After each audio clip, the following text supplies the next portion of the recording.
할렐루야. 오늘 우리 중고등부 친구들 앞에서 몸을 움직이는 거 보고 하나님 기적이 일어났습니다. 제가 이렇게 그리고 눈물이 좀 났습니다. 좀처럼 이 친구들을 움직이게 하는 능력이 저에게 잘 없거든요. 그렇게 강조하고 또 우리 온몸으로 찬양합시다. 우리가 표현할 수 있는 최고의 표현으로 우리 하나님을 예배하며 찬양합시다. 그렇게 외쳤지만은 제가 부족해서 그런지 기도가 좀 부족해서 그런지 참 어렵더라고요. 그런데 오늘 여기서 찬양하며 또 입을 벌려서 또 온몸으로 찬양하는 모습에 너무나 감동이었습니다. 점점 정말 하나님의 사람으로 하나님이 기뻐하시는 사람으로 점점 더 자라날 줄로 믿습니다. 우리 성도님들 많은 기도 부탁드리겠습니다. 자, 오늘은 인사부터 먼저 하고 이렇게 말씀을 전하도록 하겠습니다. 자, 왼쪽 분을 한번 보십시오. 왼쪽 분 어떤 분 오셨습니까? 자, 한번 이렇게 인사하겠습니다. 당신은 하나님의 사람입니다. 네. 자, 우리 친구들 왼쪽 오른쪽이 어딘지 잘 모르네, 그죠? 네. 초등학교, 이 점촌 초등학교가 굉장히 유명한데 잘 모르네, 그죠? 자, 오른쪽 분이 약간 서운해 하셔서 오른쪽 분을 보겠습니다. 자, 한 분 더 인사하겠습니다. 당신은 하나님의 사람입니다. 네. 여러분, 하나님의 사람 맞죠? 네. 오늘 말씀은 하나님의 사람 모두에게 주는 명령으로 볼 수 있습니다. 본문은 바울이 디모데에게 명령을 주는데 매우 엄하고 매서운 용어로 표현하고 있습니다. 20절에 가서야 디모데야라고 하기 전에는 아직 그를 이름으로 부르지 않고 그 대신에 하나님의 사람이라는 영예로운 칭호를 쓰고 있는 것을 우리는 볼 수 있습니다. 구약에서 이 말 하나님의 사람은 이스라엘의 지도자들에게 부여된 칭호였어요. 그 이름들은요, 모세가 있고요, 그리고 사무엘, 그리고 다윗, 그리고 선지자 스마야, 그리고 엘리야, 엘리사, 그리고 레갑 사람 익다랴, 그리고 3명의 익명의 선지자들에게 하나님의 사람이라는 칭호가 주어졌습니다. 신약에서 이곳 외에 이 표현이 쓰인 단 한 곳에서는 하나님의 사람이 모든 선한 일을 행하기 온전케 된 성숙한 그리스도인을 가리키고 있습니다. 하나님의 사람으로서 디모데는 거짓 교사들과 의도적으로 대조되어 있는데요. 거짓 교사들은 교만하며 또 다투기를 좋아하고 또 탐욕스러우며 하나님에 속한 사람이라기보다 하나님보다는 세상에 속한 사람들입니다. 그러나 너 하나님의 사람아 라고 바울은 디모데를 부릅니다. 그리고 너는 그들과 철저하게 달라야 한다. 바울은 계속해서 세 부분, 윤리적, 그리고 교리적, 그리고 경험적인 면에 대하여 그에게 명령하고 있습니다. 바울의 윤리적 호소는 6장 11절에 기록되어 있는데요. 우리 11절 한번 같이 읽겠습니다. 11절입니다. 11절 시작. 오직 너 하나님의 사람아 이것들을 피하고 의와 경건과 믿음과 사랑과 인내와 온유를 따르며 아멘. 의, 경건, 믿음, 사랑, 인내, 온유를 따를 것을 호소하고 있습니다. 하나님의 사람으로서 디모데 또 저희 모두는 피할 것이 있습니다. 그 말씀이 바로 9절 10절입니다. 한 번 더 9절 10절 같이 읽겠습니다. 9절 10절 시작. 부하려 하는 자들은 시험과 올무와 여러 가지 어리석고 해로운 욕심을 떨어지는 곧 사람으로 파멸과 멸망에 빠지게 하는 것이라. 돈을 사랑함이 일만 악의 뿌리가 되나니 이것을 탐내는 자들은 미혹을 받아 믿음에서 떠나 많은 근심으로써 자기를 찔렀도다. 아멘. 참 우리가 살아가면서 이 돈이 문제가 됩니다. 돈을 사랑함, 여기서 사용된 헬라어 사랑함을 직역하면 바로 탐욕을 의미합니다. 그러므로 부모와 형제, 자매들 그리고 이웃을 이 돈 때문에 괴롭히기도 하고 또 심지어 죽이기도 하고 또 심지어 자기 자신이 자살하기도 합니다. 그래서 10절에 돈을 사랑함이 일만 악의 뿌리가 되나니 이것을 탐내는 자들은 미혹을 받아 믿음에서 떠나 많은 근심으로써 자기를 찔렀도다라고 기록하고 있습니다. 결국 돈에 지나친 탐욕을 품은 자들은 신앙보다 물질에 더 관심을 갖게 됩니다. 결과적으로 돈을 사랑하면 신앙을 잃고 방황하게 될 뿐만 아니라 극심한 슬픔으로 고통을 받게 된다는 것입니다. 여러분, 이 말씀을 조금 더 살펴보겠습니다. 돈에 대한 탐욕을 가진 자들은 결국 시험과 올무와 어리석고 해로운 욕심에 떨어지게 되는 것입니다. 돈을 사랑하는 자들의 마지막 말로가 어떻게 된다는 것이죠? 바로 그 마지막은 파멸과 멸망에 빠지게 된다는 것입니다. 그러므로 하나님의 사람인 우리는 돈의 욕심을 피해야 합니다. 사랑하는 우리 중고등부 친구들 그리고 우리 성도님들, 돈은 사랑의 대상이 아니라 돈은 단지 우리 생활의 수단일 뿐입니다. 우리는 하나님이 내 인생의 주인이라고 말하지만 하나님이 보실 때 우리의 마음은 돈이 그 인생의, 내 인생의 주인이라는 것이죠. 여러분, 우리가 11조를 드리며 또 감사헌금을 드리며 그리고 각종 헌금을 드립니다. 어떤 분들은 11조가 구약의 율법이다 등 여러 가지 말들을 많이 하지만 왜 우리가 11조와 헌금을 드립니까? 그것은 물질이 내 인생의 주인이 아니라 하나님만이 내 인생의 주인이심을 고백하는 가장 확실한 신앙의 고백이기 때문입니다. 한번 따라하겠습니다. 우리 학생들은 오늘 헌신 예배이기 때문에 크게 좀 따라했으면 좋겠습니다. 자, 내 인생의 주인은 돈이 아니다. 예수님이 내 인생의 주인이다. 아멘. 진정 이 고백이 저희 모두의 고백이 되기를 간절히 소망합니다. 그렇다면 사랑은 누구하고 하나요?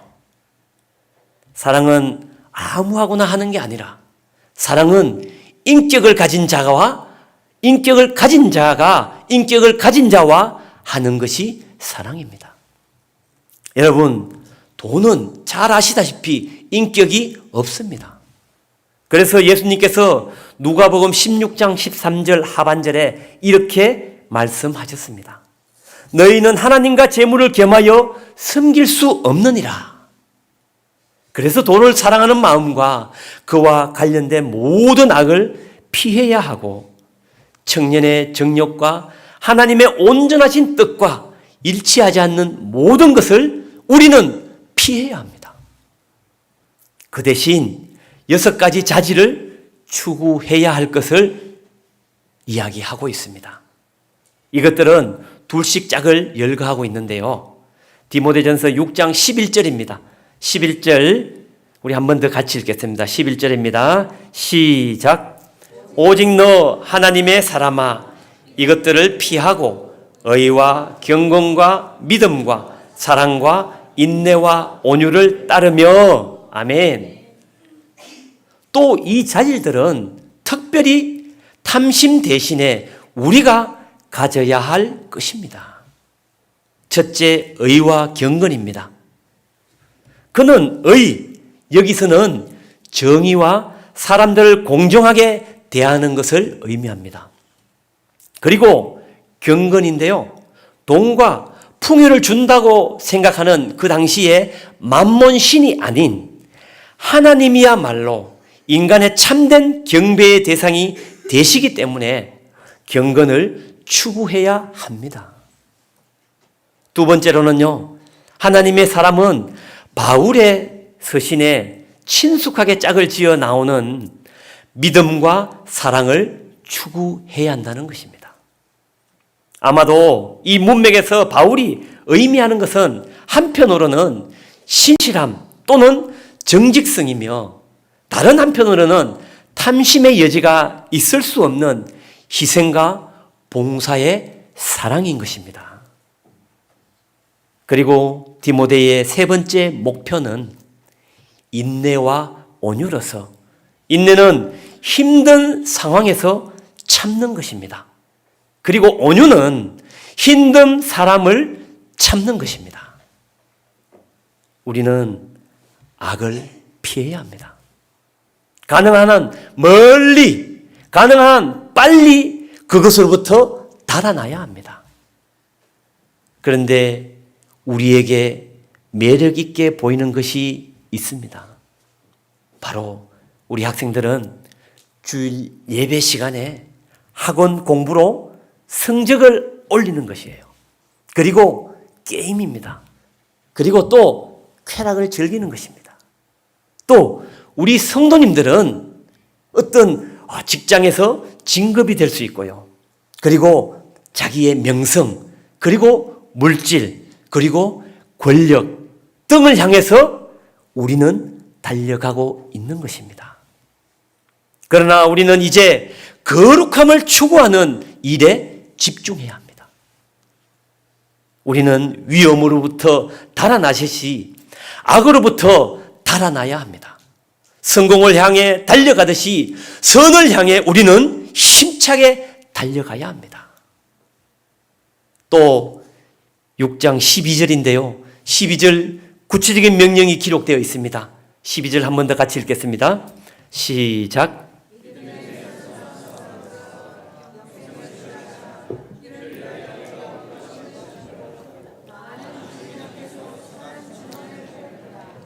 아멘.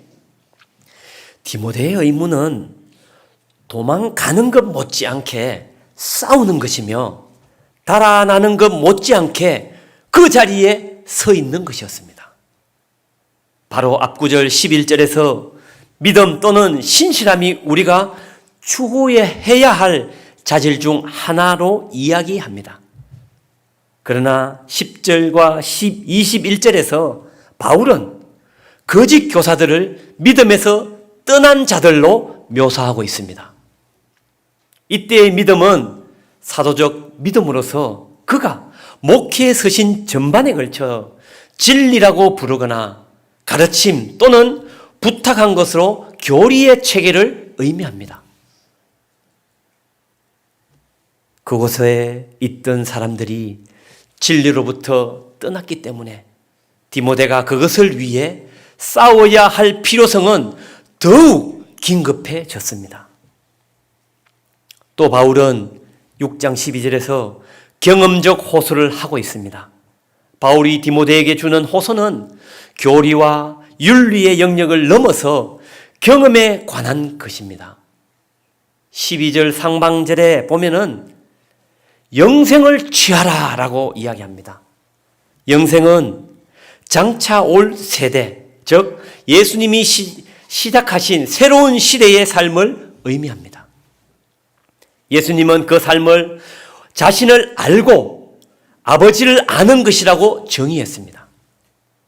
결과적으로 그것은 현재의 소유와 미래의 소망, 그 둘을 다 이야기하고 있는 것입니다. 이것은 12절 하반절에 바울은 디모데에게 그것을 묘사하면서 이를 위하여 내가 부르심을 받았고 많은 정언 앞에서 선한 정언을 하였도다라고 말하기 때문입니다. 사실 디모데만한 지도자가 영생을 취하라는 권면을 받아야 한다는 것은 좀 이상하게 들릴 수도 있습니다. 왜 바울은 디모데에게 그가 이미 소유한 것을 취하라고 말했을까요? 여기에 대한 대답은 어떤 것을 소유하는 것과 그것을 끌어안고 즐기는 것은 다를 수 있기 때문입니다. 비록 디모데가 이미 영생을 소유했다 하더라도 바울은 그에게 그것을 붙잡으라고 움켜쥐라고 권면하고 있습니다. 영생의 삶을 완전히 자신의 것으로 만들고 즐기고 최대한 누리라는 것입니다. 우리 하나님의 사람, 우리 중고등부 친구들, 우리 하나님의 10대들, 그리고 우리 성도님들, 주님 다시 오시는 그날까지 예수 그리스도 안에서 믿음의 선한 싸움을 싸우고 영생을 취하여 예수님 안에서 그 삶을 살아가며 즐기고 참 행복을 누리는 여러분이 되기를 간절히 소망합니다. 그리고 13절인데요. 같이 한 번 더 읽겠습니다. 13절입니다. 시작.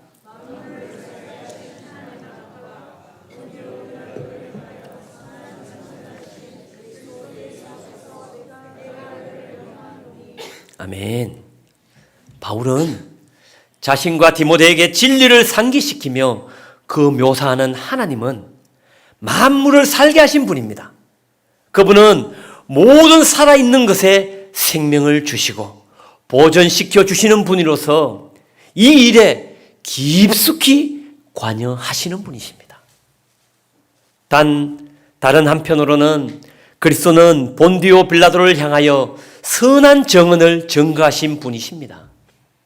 예수님은 빌라도 앞에서 예수님 스스로 참 왕임을 인정하면서 선포하셨습니다.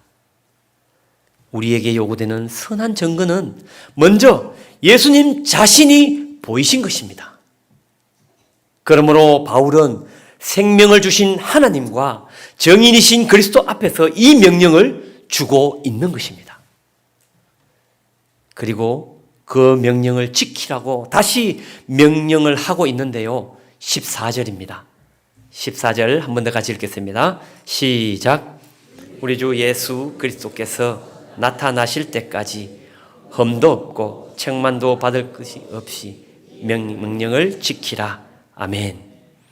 이것은 나는 내가 잘못이나 실패 없이 내가 받은 명령에 순종할 것을 명한다라고 명령하고 있습니다. 또 바울 사도가 주는 명령은 그리스도의 재림입니다. 디모데는 우리 주 예수 그리스도의 나실 때까지 잘못 없이 이 명령을 지켜야 한다라고 명령하고 있습니다. 그리고 15절, 16절입니다. 한 번 더 같이 읽겠습니다. 시작. 기약이 이르면 하나님이 그의 나타나심을 보이시리니 하나님은 복되시고 유일하신 주권자이시며 만왕의 망이시며 만주의 주시요 오직 그에게만 죽지 아니함이 있고 가까이 가지 못할 빛에 거하시고 어떤 사람도 보지 못하였고 또 볼 수 없는 이시니 그에게 존귀와 영원한 권능을 돌릴지어다. 아멘. 예수님은 분명 다시 오십니다. 복되시고 유일하신 주권자, 만왕의 왕, 만주의 주, 그 하나님께서 때가 되시면 분명 그 일을 이루실 것을 확신합니다. 바울 사도는 예수님에 대한 고백을 또 이어갑니다. 앞절에서 유일하신 주권자로 표현한 것처럼 예수 그리스도는 죽거나 소멸되지 않는 불멸성에서도 예수님은 유일하신 분임을 선포하고 있습니다. 바로 그분이 우리의 구원자 예수 그리스도이십니다. 하나님의 사람인 우리는 이 예수님을 바라볼 수 있어야 합니다. 그리고 우리는 이 믿음을 지키며 달려가야 하는 것입니다. 한 번 더 옆에 분과 한 번 더 인사하겠습니다. 자, 인사할 때는 이제 왼쪽 분하고 인사하는데요. 눈을 한번 봐야 됩니다. 눈을. 자, 왼쪽 분은 오른쪽 보시고요. 네. 한 번 더 인사하겠습니다. 당신은 하나님의 사람입니다. 자, 이제 오른쪽 한 번 더 보겠습니다. 자, 눈을 한번 보십시오. 눈을. 자, 당신은 하나님의 사람입니다. 할렐루야. 우리 모두는 정말 하나님이 기뻐하시는 그 하나님의 사람인 줄로 믿습니다. 하나님의 사람. 그렇다면 하나님의 사람인 우리에게 무엇이 필요할까요? 바로 예수님입니다. 한번 저를 따라서 고백하겠습니다. 예수님이 필요합니다. 예수님 한 분만으로 만족합니다. 예수님 한 분만으로 충분합니다. 여러분, 이 고백이 하나님께 속한 하나님의 사람들의 진정한 고백이 될 줄로 믿습니다. 특별히 오늘 헌신 예배를 드리는 우리 사랑하는 우리 하나님의 10대들에게 간곡히 부탁합니다. 여러분의 삶에 있어서 기쁘거나 즐겁거나 행복하거나 실패와 좌절과 실망이 찾아올 때나 중간고사가 있든지 기말고사가 있든지 예배를 빼먹지 말고 내 원하는 대학과 모두가 알아주는 좋은 대학에 들어가지 못할지라도 우리는 하나님의 사람이라는 정체성을 잊지 말고 오직 믿음으로 달려가는 우리 중고등부 친구들이 되기를 간곡히 부탁합니다. 그러므로 어떠한 경우에도 우리 하나님의 10대들은 진짜 하나님의 사람으로 성장하기를 더 간절히 원하고 기도합니다. 예수 그리스도를 나의 구원자로 영접한 우리 모두는 하나님의 사람입니다. 하나님의 사람은 돈 때문에 만족하고 공부를 잘해서 만족하고 좋은 대학에 가서 만족하고 좋은 직장에 들어가서 만족하는 행복한 사람이 아니라 나를 위하여 십자가에 달려 죽고 부활하신 예수님 때문에 행복한 인생인 줄로 믿습니다. 내 삶의 이유가 되시는 그 예수님 때문에 내가 만족하고 예수님 때문에 행복한 사람인 것입니다. 이것이 하나님의 사람이 누리는 기쁨과 행복인 줄로 믿습니다. 하나님의 사람은 소유로 사는 것이 아니라 존재로 사는 자들입니다. 정말 여러분이 예수님을 믿고 영접했다면 예수님은 누가 뭐라 해도 여러분은 하나님의 사람인 것입니다. 내가 이 땅에 발을 딛고 살아가지만 이 땅에 속한 자가 아니라 바로 하늘에 속한 자, 하나님의 사람입니다. 그러므로 우리는 어디에서나 무엇을 하든지 무엇을 하고 살든지 하나님의 사람으로서 여러분 자신의 정체성을 분명히 드러내며 살아가기를 축복합니다. 또 하나님의 사람으로서 세상 앞에 타협이나 굴하지 않으며 당당하게 살아가기를 축복합니다. 썩어지는 물질 앞에 우리의 영혼을 팔지 말아야 합니다. 하나님의 사람, 하나님의 사람, 하나님의 사람, 하나님의 사람답게 내 인생의 주인이신 오직 예수님만을 의지하며 당당하게 살아가며 오늘 헌신하겠다고 고백하는 저와 우리 중고등부 하나님의 10대들 그리고 우리 성도님들 모두가 되시기를 우리 사랑하는 주님의 이름으로 축복합니다.